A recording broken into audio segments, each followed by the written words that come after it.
After benching veterans such as Eric Bledsoe and Tyson Chandler, the Suns lost 16 of their final 19 games. But according to general manager Ryan McDonough, they were more competitive than you might realize. One other thing I'll add that I was proud of, we were proud of, was the resiliency of the group, especially after we made the move at the trade deadline to trade PJ and then rested some of our veteran players.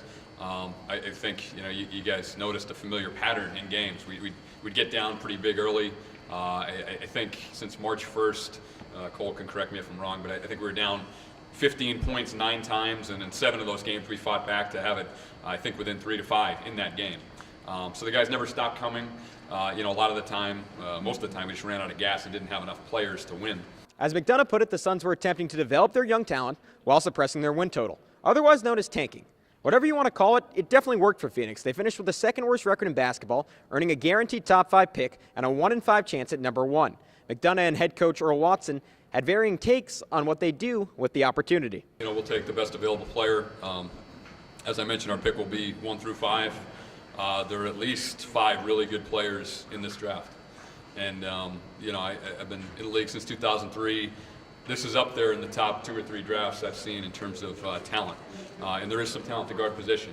I think where we're picking at the guard and the wing, there are a few very talented players. So we have depth, both those areas, especially at the guard slots.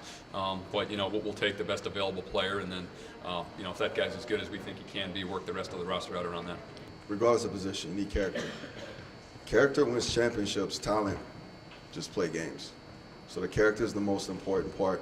The talent is going to always be there. And if you get a character with talent, that's when you have a Bledsoe. That's when you have, a Devin Booker. And we go down the list of guys, and we see that in our team. And character gets you through tough times and also gets you through adversity and allows you to make leaps and bounds quickly through development and eventually team wins.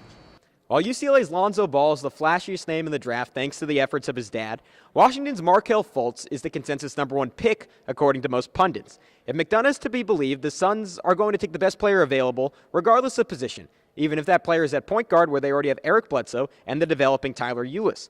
Kansas's Josh Jackson is another name to know. He's the best defender out of the 3, and he fits a stronger need at small forward. That being said, with Watson's concerns about character, he might be undraftable. In Phoenix, Gavin Shaw, Cronkite News.